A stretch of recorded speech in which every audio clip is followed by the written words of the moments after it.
Waggaa 15 guutuu ararra baruu bakka hawwee gaajattee otoo dharra'aa jiraattu haati isiidhaa mana dhiiftee biraa deemtee duubaa duutee awwaalamte. Arra garuu bakka hawwite ga'uu abdii kutatuun gara biyyaa galuu fuula deeffatte.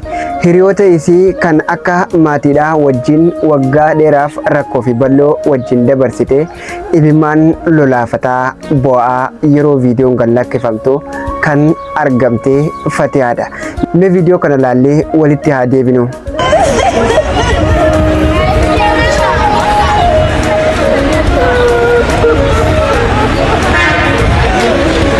خلاص بدون بوي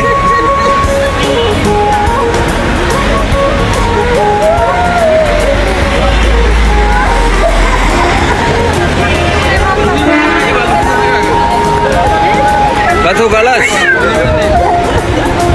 Dhugaa dubbachuudhaaf hedduu nama gaddisiisa. Isiidhaaf maatiin isii hiriyoottan isii warruma kanaadha.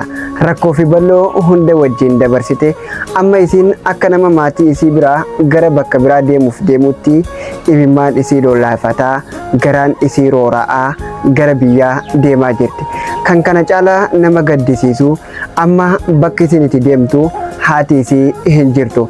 Haati isii isin manatti dhiistee deemtee boqottee jirti. Manni isin itti deemtu amma mana qullaadha. Bakka haadha isiitti argaa turte amma duwwaa ta'ee isii eegaa jira. Kuni garuu hedduu takka nama gaddisiisa. Bakka hawwite deemtee geessee wanta hawwite argattee deebi'aan jirtu. Otoo bakka hawwite geessee wanta hawwite argattee hin deebi'in bakka hawwitee fi wanta hawwite irraa abdii kutattee gara biyyaa deebi'aa jirti. Kana kan hunda caalaa nama gaddisiisu. Waa hundaaf iyyuu Rabbiin nagaan biyyatti galchuun waan guddaadha.